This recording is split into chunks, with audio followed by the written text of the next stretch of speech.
3 రోజుల్లో ఈ యుద్ధాన్ని ఆపడానికి నాకు అవకాశం ఇవ్వండి అని 1999లో యుగోస్లావియాలో యుద్ధం జరిగినప్పుడు నేటో దేశానికి యుగోస్లావియాకి బిల్ క్లింటన్ గారు నాకు టైం ఇచ్చారు. నేను యుగోస్లావియా వెళ్ళాను, యుద్ధం ఆపాం.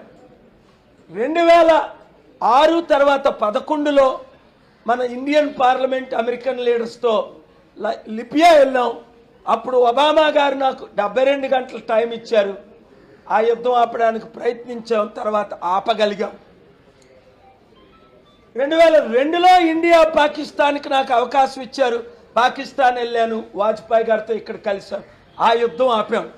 2003లో లైబీరియా 30 రోజులు ఉన్నాను, అంత పెద్ద యుద్ధం, అది ఆపగలిగాం. 2000లో హూటు టూటీస్ బురుండి రవాండా పార్లమెంట్లో స్పీచ్ ఇచ్చి ఆ యుద్ధం ఆపాం.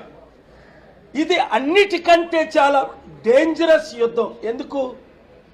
ఇది ప్రపంచ అగ్రరాజ్యాలు, ఒకవైపు అమెరికా ఇజ్రాయెల్, ఇంకొక వైపు చైనా, రష్యా, నార్త్ కొరియా, మధ్యని ఇరాన్ ఉంది, మధ్యన మన దేశం ఇండియా ఉంది. కనుక ఇది చాలా సీరియస్ అని గమనించండి. మీడియా మిత్రులారా, ఈ యుద్ధం ఆగినంత వరకు మీరు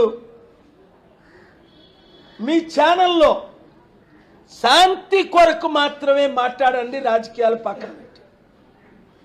ఎందుకంటే ప్రార్థన ద్వారా మన ప్రయత్నాలు ఏది ఫెయిల్ అవ్వలేదు, ఇక అవ్వం కూడా.